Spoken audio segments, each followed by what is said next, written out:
अस्सलाम वालेकुम everyone, welcome to healing horizon by Mariam. उम्मीद करती हूँ कि आप लोग अपनी सेहत और ईमान की बेहतरीन हालत में होंगे।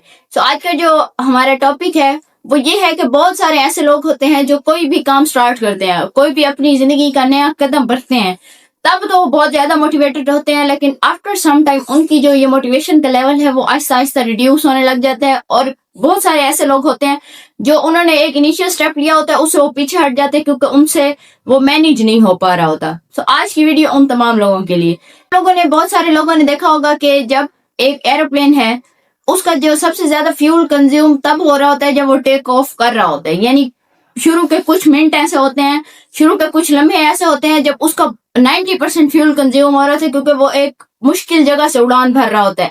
लेकिन जब वो आसमान में जाता है तो वो एक स्टेबल कंडीशन में आ जाता है, उसकी एनर्जी, फ्यूल और हर चीज जो है ना कम ही इस्तेमाल हो रही होती है और फिर आहिस्ता आहिस्ता वो जो है ना नीचे उतरना शुरू कर देता है।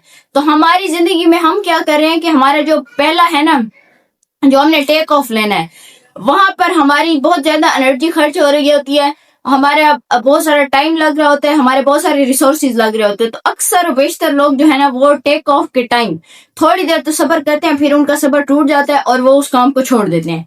तो अगर हम लोगों ने आसमान की बुलंदियों को छूना है, चाहे वो हमारी तालीमी मैदान है, चाहे वो हमारा बिजनेस है, चाहे वो हमारा कैरियर है, कुछ भी है, जहां भी आप जिस भी फील्ड में इस टाइम है, अगर आपका वही टेक ऑफ का टाइम चल रहा है तो आपकी बहुत सारी एनर्जी, आपके बहुत सारे रिसोर्सेज और आपकी बहुत सारी मोटिवेशन उस टाइम पे जो है ना लग रही होती है। लेकिन आपने हमेशा सब्र से काम लेना है, यानी आप थोड़ा सा आपको मुश्किल होगी वो उड़ान भरने में, लेकिन जब भी आप आसमान पे चले जाओगे तो फिर आपके लिए बहुत सारी चीजें आसान होती जाएंगी।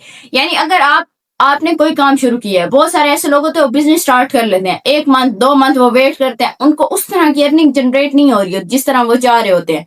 तो क्या होता है कि वो समझते हैं कि उनका बिजनेस फ्लॉप हो गया और वो सबको छोड़कर घर बैठ जाते हैं।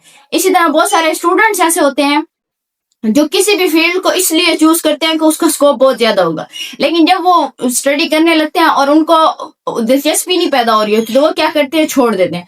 एक और चीज, आप स्टूडेंट्स, खास तौर पर स्टूडेंट्स कम्युनिटी, ये बात याद रखिएगा कि कोई भी फील्ड है ना उसका स्कोप तब हो सकता है जब अगर आपकी क्लास 50 की है तो आप उन 49 में से एक अलग तरह से होकर दिखाएं।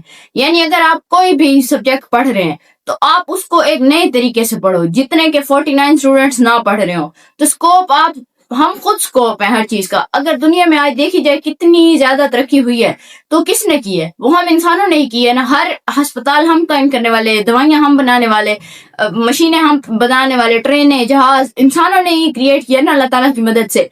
तो जब ये सारी चीजें हम पैदा कर सकते हैं तो फिर हम अपनी ही फील्ड का स्कोप क्यों नहीं पैदा कर सकते? यानी अगर कोई मुझे कहता है, अमूमन बहुत सारे लोग मुझे भी ये कहते हैं कि साइकोलॉजी का कोई स्कोप नहीं है। ठीक है, उनके लिए नहीं होगा स्कोप, लेकिन मेरे लिए तो है। इस फील्ड ने हमें इज्जत दी है, हमें नाम दिया है और हमारे पास बहुत सारे ऐसे लोग आते हैं जिनके हम मसाइल हल करते हैं तो हमें दुआएं भी मिलती हैं। तो इससे ज्यादा और क्या स्कोप होगा? इसी तरह हर फील्ड का अपना एक स्कोप है, लेकिन बस शर्त यह है कि आप मेहनती हों, आप स्ट्रगल कर रहे हो और आप अपने आप को मनवाएं उस फील्ड में कि हम कुछ भी कर सकते हैं। तो अगर आपको आज की वीडियो पसंद आई हो तो लाइक करें, कमेंट करें और आगे अपने दोस्तों के साथ भी जरूर शेयर करें। Thank you.